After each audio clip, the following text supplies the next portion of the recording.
할렐루야. 본문 말씀을 중심으로 해서 기드온의 4가지 별명의 의미라는 이런 말씀 가지고 함께 은혜를 나누겠습니다. 기드온은 5대 사사입니다. 그리고 13명의 사사 가운데 3대 사사가 있는데 그 중에 기드온, 입다, 삼손, 또 3대 사사 중에서도 최고의 사사가 바로 기드온입니다. 기드온에게는 4가지 별명이 있는데 우리는 그 별명의 의미를 통해서 복음적, 영적 의미를 생각할 수가 있죠. 자, 기드온은 첫째로 큰 용사라 그랬어요. 6장 12절 여호와의 사자가 기드온에게 나타나 이르되 큰 용사여 여호와께서 너와 함께 계심이니라.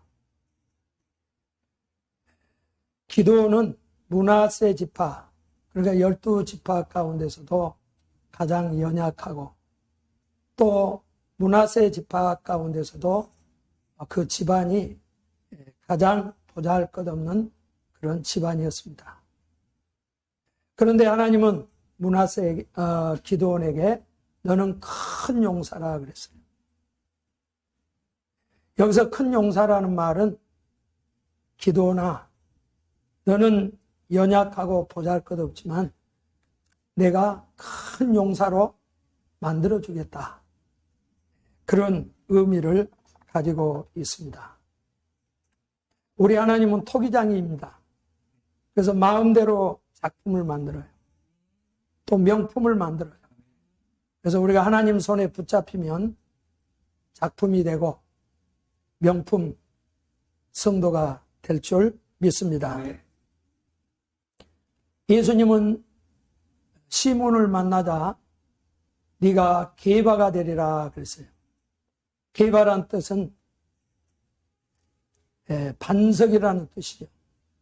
그리고 시몬이라는 뜻은 갈대라는 뜻이에요.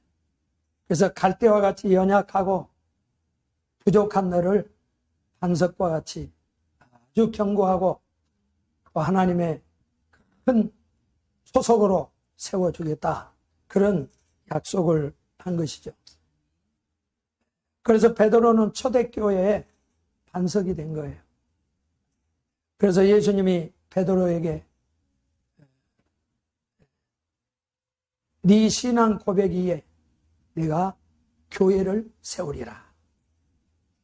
그런 축복을 베드로에게 허락해 주시는 거예요. 그래서 여러분들도 하나님의 손에 붙잡혀서 다들 큰 종으로, 큰 인물로 쓰임받기를 축원합니다. 그 다음에 기드온의 2번째 별명은 여호와 샬롬이라는 별명이 있습니다.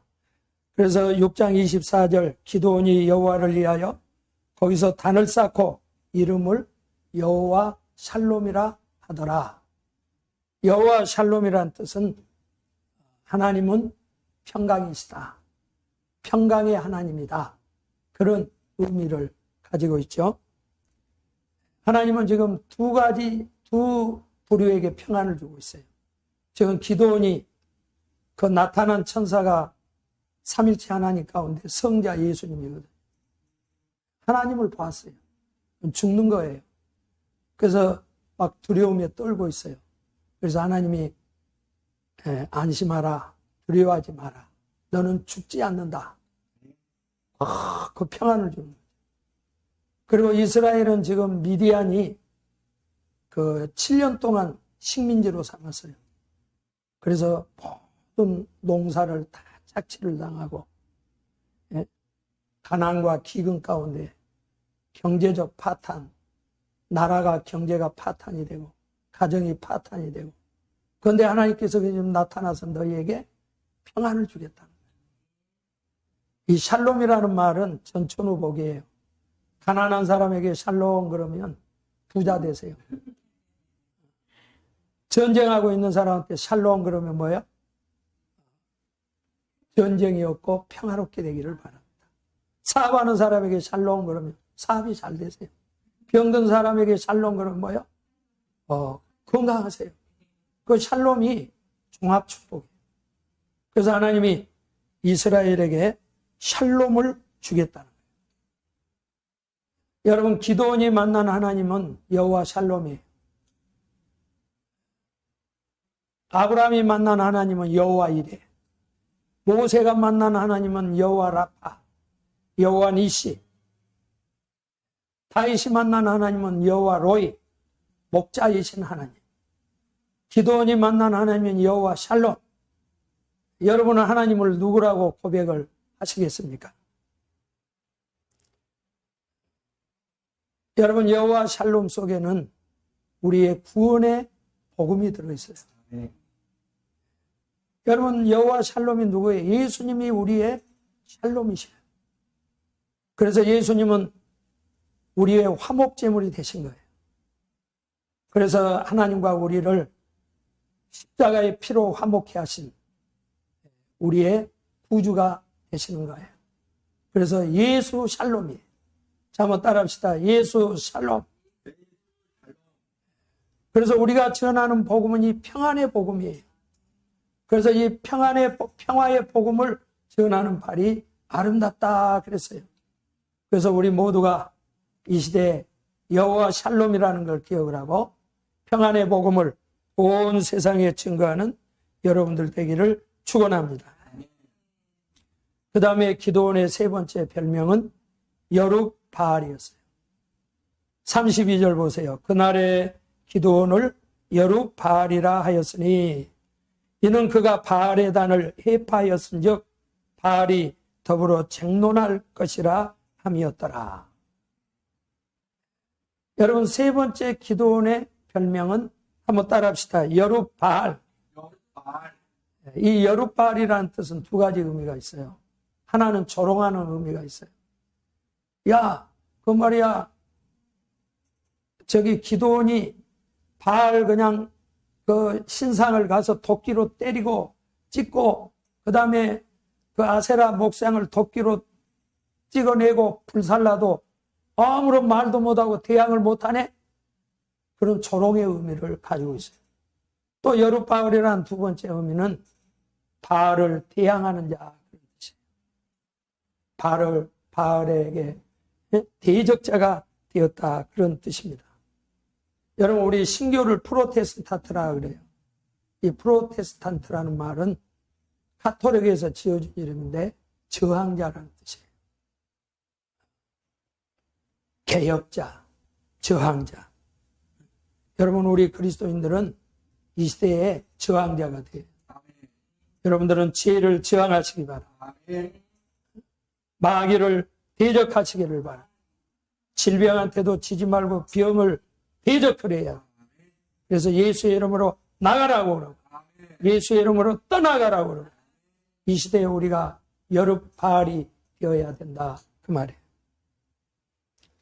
또 기도원이라는 이름이 또 있어요. 그게 뭐냐면 벌목하는 자, 나무를 자르는 자, 그런 의미를 가지고 있어요. 그래서 우리는 이 시대에 다 기도원이 되어야 해요. 그냥 죄는 단칼에 다 비워야 돼. 죄는 다 도려내고 잘라내야 돼. 이것이 바로 여룹바알이고 기도원이라는 것을 명심하기를 축원합니다.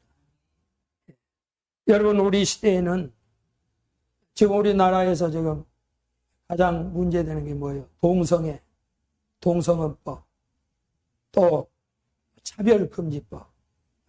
그것 때문에 데모도 하러 나가고 지금 국회에 계류 중에 있지 않습니까? 그리고 종교다원주의, 모든 종교에 구원이 있다. 이런 것들과 우리가 싸워야 돼요. 우리는 교회에서 동성애나 차별금지나 종교다원주의를 받아들이거나 인정해서는 안 되는 것입니다. 오직 예수 외에는 구원이 없는 것입니다.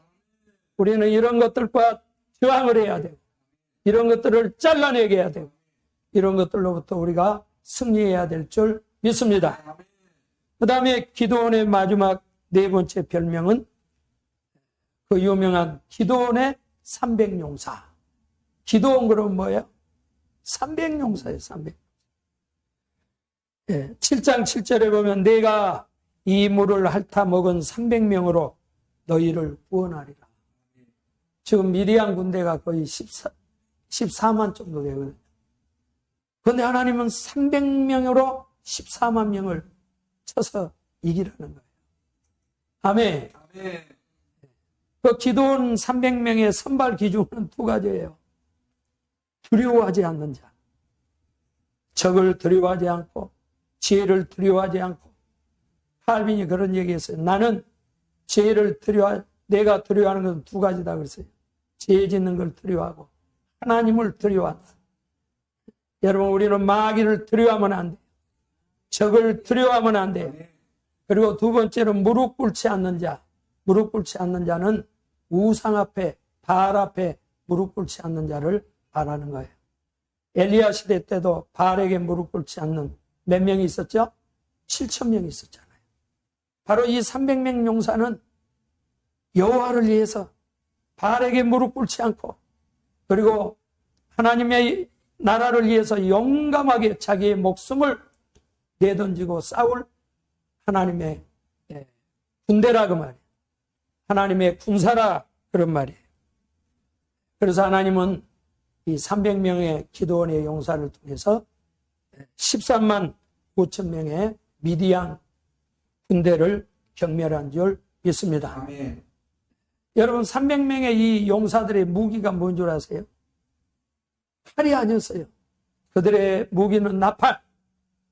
나팔이 뭐예요? 오늘날 얘기하면 찬송이죠. 찬송. 나팔. 찬양을 부르라고. 영적 전쟁의 무기가 찬양이에요. 그 다음에 횃불. 항아리 속에다 횃불을.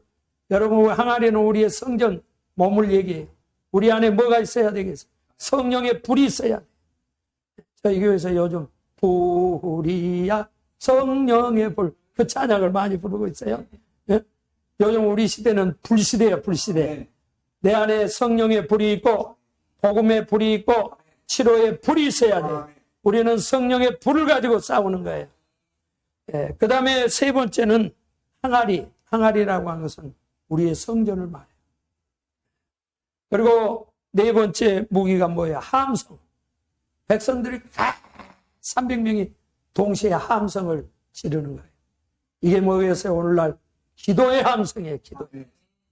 그래서 현덕교회는요, 기도가 살아있어야 되는데 세 가지가 살아있어야 돼. 설교는 부흥예시, 그리고 뜨거운 찬양, 그리고 기도는 통성기도, 합심기도. 그러니까 여러분, 예수님은 산상복원에서 우리에게 그 고울반기도는 개인 경경기도예요. 그러나 다락방기도, 교회의 기도는 합심기도예요. 통성기도예요. 할렐루야. 그럴 때 막 마귀의 진지가 무너지고 적이 괴멸되는 역사가 일어날 줄 믿습니다. 아멘. 예. 여러분들은 오늘날 예수님의 좋은 군사가 되어야 돼요. 이 기도원의 300명 용사는 디모데후서 2장 3절과 4절에 나오는 예수님이 요구하는 좋은 군사를 말해요. 여러분, 좋은 군사는 내가 그리스도 예수의 좋은 군사로 나와 함께 고난을 받을지니. 예수님의 좋은 군사는요, 고난을 각오해요. 십자가의 고난, 순교의 고난, 그리고 군사로 다닌 자는 자기 생명에 얽매인 자가 하나도 없다. 우리는 사생활에 얽매이면 안 돼요. 물질도 초월하고 자기 가정도 초월하고 자기 자신도, 자기 생명도 초월해야 돼요. 그 자기에게 매이지 않는 사람을 하나님이 쓰시는 거예요.